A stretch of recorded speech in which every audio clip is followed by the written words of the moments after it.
తిరుపతి జిల్లా కోట మండలంలో మహాత్మా గాంధీ జాతీయ ఉపాధి హామీ పథకంలో గత వారంలో మండలంలోని 21 పంచాయతీలకు సామాజిక తనిఖీలు జరగగా మండలం మొత్తం మీద సుమారు 90 లక్షలకు పైగా అవినీతి జరిగినట్టు తూతూ మంత్రంగా డూప్లికేట్ మాస్టర్లతో ఆడిట్ చేయగా ఛానల్ 9 లో ప్రచురణ చేయగా ఈ రోజు జిల్లా పీడీ శ్రీనివాస్ ప్రసాద్ ఆధ్వర్యంలో సామాజిక తనిఖీ ప్రజావేదిక ఏర్పాటు చేసి అవినీతి చేసిన వారిని టెక్నికల్ అసిస్టెంట్లు దేవి భాస్కర్ మరియు శాంతిలను సస్పెండ్ చేసి ఏపీఓను ట్రాన్స్ఫర్ చేస్తామని విధుల పట్ల నిర్లక్ష్యం చేస్తే ఎఫ్ఏ అయినా ఏపీఓ అయినా పీడీ అయినా ఒకటే అని వారం రోజుల్లో సరైన విచారణ చేపట్టి అన్ని సరిచేస్తామని తెలియజేశారు.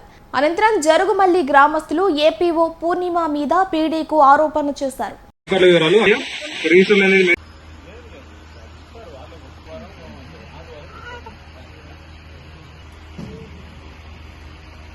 స్టార్టింగ్ ఫ్రమ్ ఫీల్డ్ అసిస్టెంట్ నుంచి టెక్నికల్ అసిస్టెంట్ కానీ ఈసీలు కానీ ఏపీఓ కానీ అందరికీ కూడా వేజ్ సీకర్ ఉంటేనే ఉద్యోగం. ఇది విషయం ఏమిరా అంటే రకరకాల అలిగేషన్స్ వచ్చినప్పుడు అలిగేషన్ను ప్రోగ్రామ్ ఆఫీసర్గా ఎంపీడీఓ ఉన్నారు, పైన ఏపీడీ ఉన్నారు. వెరిఫై చేసినప్పుడు మనము యాక్షన్ తీసుకోవడం జరుగుతుంది. రెండవది, చాలా మంది జిల్లాలో దాదాపుగా 300-400 మంది పంచాయతీల్లో ఏమొచ్చినా ఎవరు పోయినా వాళ్ళు కంటిన్యూ అవుతున్నారు. కారణం ఆ ఫీల్డ్ అసిస్టెంట్ లో ఉద్యోగం పట్ల నిబద్ధత, ఉద్యోగం తప్ప వేరే ఆలోచనలు ఉండవు. కరెక్ట్ గా ఉద్యోగం చేయడం, వేజ్ సీకర్స్ తో మాట్లాడడం, వేజ్ సీకర్స్ పని ఇవ్వడం, ఇదే ఉంటుంది, వేరే ఆలోచన ఉండదు. విషయం ఏమైపోతుందంటే ఎప్పుడైతే ఉద్యోగి అన్నవాడు ఒకవైపు వంగి పనిచేసినప్పుడు ఆటోమేటిక్ గా ఇంకో వైపు నుంచి సమస్యలు వస్తాయి. అందుకని పదే చెప్తున్నాం, సమస్యలు ఉన్నప్పుడు రెక్టిఫై చేసుకోండి, వేజ్ సీకర్ కోసమే బ్రతకండి. దానిలో భాగంగా ఏ స్థాయిలో ఎవరికి in the interest of wage seeker, అది ఫీల్డ్ అసిస్టెంట్ అవ్వచ్చు, ఏపీఓ అవ్వచ్చు, ఎవరిపైనైనా చర్య తీసుకోవడానికి వెనకడుగు వేసేది ఉండదు.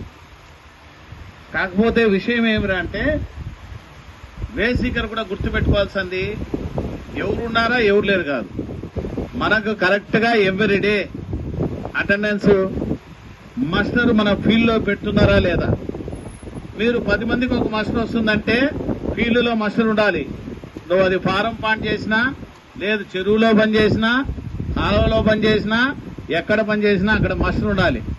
ప్రతిరోజు నువ్వు వచ్చినోన్ని నాకు అటెండెన్స్ వేశారా, ఈ రోజు నీకు సంబంధించిన 10 మందిలో ఒకరు రాలేదంటే ఆ ఒక వ్యక్తికి ఆబ్సెంట్ వేశారా లేదా చూసుకునే పరిస్థితి ప్రతి వేజ్ సీకర్ లోనూ ఉండాలి. దీంట్లో ఏ మాత్రం చిన్న పొరపాటు చేసినా, అటెండెన్స్ లో మార్పులు వచ్చినా, బదుళ్ళు వచ్చినా, ఎక్కడైనా పొరపాటున ఒక పేరు యాడ్ చేసినా ఇమ్మీడియట్ గా ఫీల్డ్ అసిస్టెంట్ మీద చర్య తీసుకోవడం జరుగుతుంది. మండలం అంతా ఏ స్థాయిలో టెక్నికల్ గా మెజర్మెంట్ స్థాయిలో ఇప్పుడు కొలతల్లో తేడాలు వచ్చాయి. దాదాపు వాళ్ళకు 5-6 నెలలు జీతాలు పోతాయి. టెక్నికల్ అసిస్టెంట్ తిరిగి కట్టాలా. అట్లాగే రికార్డు మెయింటెనెన్స్ లో పొరపాటు. ఇప్పుడు ఏపీఓ ఏమంటుంది, నాకు కావాల్సి కల్లా 3-4 పంచాయతీలు దాచిపెట్టినా అది చెప్పరు, ఇద్దరికి ఫైన్ వేసాం. ఇప్పుడు ఏపీఓ కూడా కడుతుంది. అంటే నెగ్లిజెన్స్ అనేది కోఆర్డినేషన్ తో పని జరిగితే మర్యాద ఉంటుంది. మండలం ఒకరిపైన ఒకరు చెత్త వేసుకోవాలంటే అందరిని ఎత్తినా పడుతుంది. ఇది క్లారిటీ. ఒకటి గుర్తుపెట్టుకోవాల్సింది, కూలీలు మరీ అంటే నేను మీ మండలాన్ని చెప్పాను, ఇప్పుడు జనరల్ గా చెప్తాను. ఉపాధి హామీ చట్టం అన్నది ఆకలి చావుల నుంచి పుట్టింది, గుర్తుపెట్టుకోండి. ఒకప్పుడు స్వాతంత్రం వచ్చిన తర్వాత భారతదేశంలో అరౌండ్ 2000 ఇయర్ లో కూడా భారతదేశం అంతా తిండి లేక చావులు నమోదైనాయి. అంటే ఏమని 3 పూట్ల తిండి లేక అక్కడక్కడ చనిపోతున్నారు. ఎందుకంటే ఏదైనా సరే తీసేసినాడు. మీరు ఒకటి గుర్తుపెట్టుకోండి, పంతాలకు పోనవసరంలే, వీళ్ళు ఉండాలా వాళ్ళు ఉండాలా, ఉండాల్సిన పనిలే. మీరున్నంత వరకు సక్రమంగా నడిపించే మనిషి కావాలా. ఫీల్డ్ అసిస్టెంట్ అవసరం అనుకుంటే ఆడ మనిషినే పెడతాం. తప్పులు చేయరు, కరెక్ట్గా ఉంటారంటే 10వ తరగతి చదివినా ఎవరైనా ఒక ఆడ మనిషికి కూడా ఫీల్డ్ అసిస్టెంట్ పెడతాం. లోకల్ గా ఉండే ప్రజాప్రతినిధులు గాను ఆనరబుల్ ఎమ్మెల్యేలు గాను కన్విన్స్ చేస్తాం. ఇప్పుడు వాళ్ళు ఎవరో చేశారు, ఎమ్మెల్యే దృష్టికి ఒక అలిగేషన్ పోతుంది, తీసేసి వేరే వాళ్ళు పెట్టుకోండి అని చెప్పుండొచ్చు. సో వాస్తవంగా ఎమ్మెల్యే గారైనా ప్రజాప్రతినిధి అయినా అధికారైనా కోరుకునేదేమి కూలీలందరూ కూడా చాలా చక్కగా ఉండాలి, మీకు మంచి జరగాలని కోరుకునేది. సో అలా చక్కగా జరిగేటట్టు పథకాన్ని సాయశక్తుల్లో కృషి చేస్తాం. మేము వీడౌట్ చేస్తాం, కరెక్ట్ గా స్కీమ్ ఇంప్లిమెంట్ చేయాలా చేస్తాం. వారం లోపల అన్ని కూడా ఇక్కడ మేట్లను గాని ఫీల్డ్ అసిస్టెంట్లు గాని అన్ని కూడా ప్రక్షాళన చేయిస్తాం. ఇక్కడ ఉన్న వాళ్ళదే బాధ్యత. ఏపీడీ నువ్వు లీడ్ తీసుకొని పంచాయతీ వైజ్ ఓ పంచాయతీ కరెక్ట్ అయిపోయిందా టిక్కు పెట్టుకుంటా ఒక 1 వీక్ లోపల డైలీ 2-3 పంచాయతీలు క్లోజ్ చేసేసాయి. మీ గ్రామం కోసం మీరు కోరుకున్న మేటు, మీరు కోరుకున్న ఎఫ్ఏ ఒకసారి జాగ్రత్తగా చేసి చూపిస్తాం. సార్ ముందర ఒకసారి గ్రామ సభ మీటింగ్ 9 మంది పేర్లు వచ్చాయి కదా, మీటింగ్ పెడుతున్నాం వస్తామన్నా సార్. వాళ్ళు ఎప్పుడు వచ్చారు చెప్పాల్సి ఎప్పుడు వచ్చేసి ఎవరు మేము పెట్టము, ఏం చేస్తారో చేసుకోండి అని చెప్పి అడుగుతుంది సార్. ఏది పెట్టము, వర్క్ పెట్టము, మీరేం చేసుకుంటారో వర్క్ పెట్టకపోతే ఏపీఓకి ఇబ్బంది అమ్మా, చేసుకోండి అని చెప్పి అడిగింది సార్ మేడం. ఏం చేసుకోను, మీరేం చేసుకుంటారో చేసుకుని ఎవరో చెప్పుకోండి. ఎందుకు మా వర్క్ పెట్టనన్నామంట సమాధానం మా మీకు ఇంకా అర్థమయ్యేటట్టు చెప్తాను.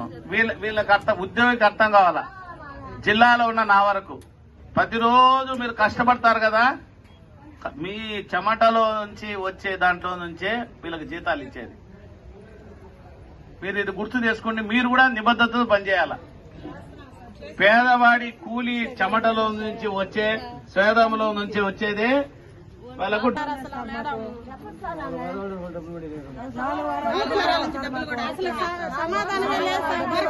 ప్రతి ఒక్క ఊర్లో వర్క్ జరుగుతుంది, మా ఊర్లో వర్క్ లేదు సార్.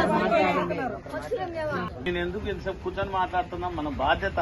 ప్రభుత్వ ఉద్యోగి నువ్వు చేయినా చేయకపోయినా నువ్వు వాళ్ళకి ఆన్సర్ చేయాల్సిన బాధ్యత ఉంది. ఇవ్వలేవంటే ఎందుకు ఇవ్వలేవో చెప్పాలా, ఇస్తామంటే ఎందుకు ఇస్తున్నామో చెప్పాలా. ఉద్యోగి బాధ్యత కదా మంది.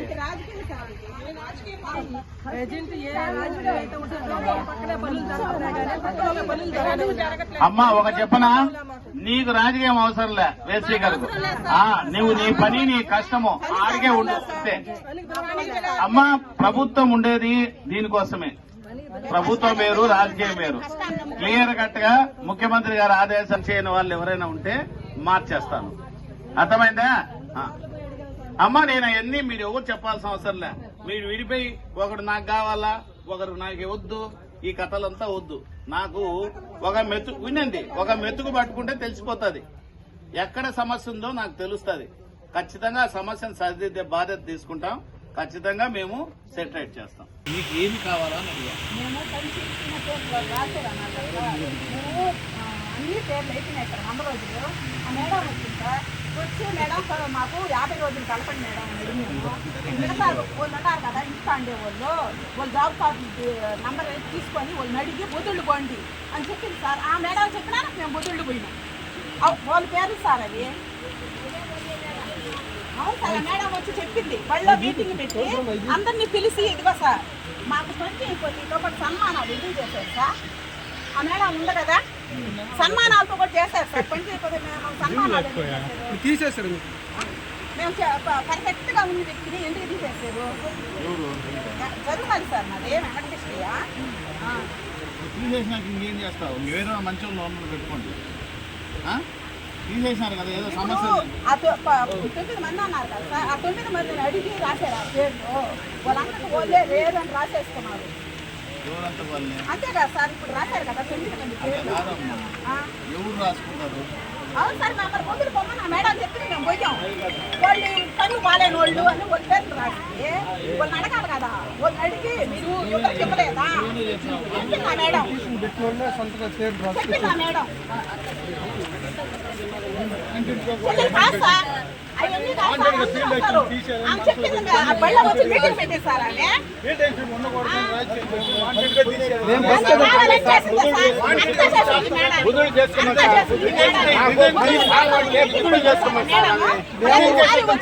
వాళ్ళంటే బతికేదాన్ని సార్, బతికేదాన్ని పేదలు బతికేదాన్ని సార్, రాజకీయం చేసి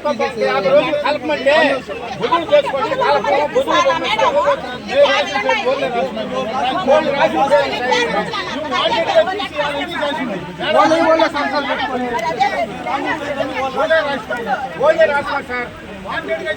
వాళ్ళు ఇస్తున్నారు,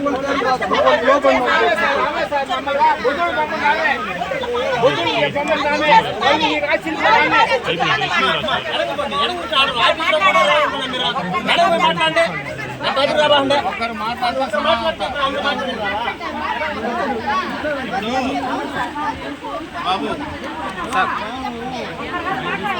ఇప్పుడు ఎవరు ఇస్తారు పని, ఇప్పుడు ఎవరు పెడతారు పని ఆడ?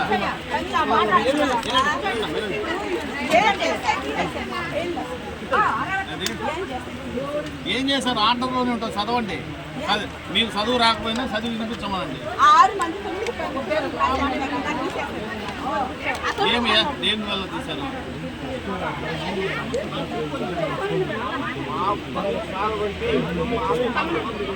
ఇప్పుడు ఆ అబ్బాయి ఆర్డర్లో ఏముంది అలిగేషన్?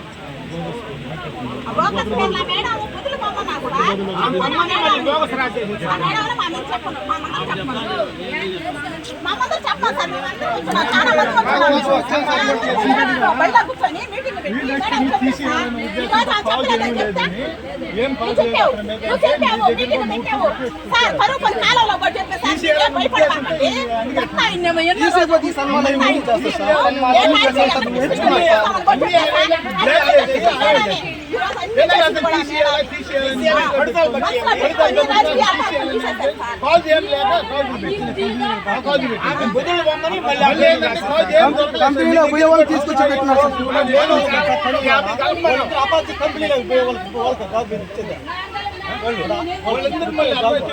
7 మంది 8 మంది పేర్లు రాశారండి, తీసేశారు.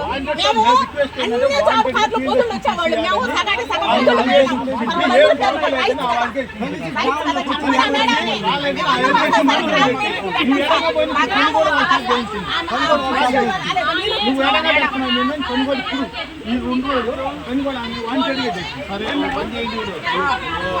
ఎవరు అవసరం లేదు, మూడో పక్షం అతనికి తీసేసినాక ఇచ్చేది అదే చెప్తాను. ఇప్పుడు నేను చెప్పబోయేది అదే. ఎవరో వేసేకర నుంచి వాళ్ళ కుటుంబాల నుంచి ఎవరో సార్. మాకు 30 మంది నిరుద్యోగం ఉన్నారు సార్, చదువుకున్న వాళ్ళు ఏ ఉద్యోగం 25 రోజులు చేసిన వాళ్ళు గ్రామ సభ ఆమోదంతో తీసుకోవాలి. పొలిటికల్ అయిపోయింది కాబట్టి ఏం చేయలేదు. అది సమస్య మీరు అర్థం గ్రామ సభ మాకు తెలవకుండా ఓళ్ళే రాసుకుంటారు సార్.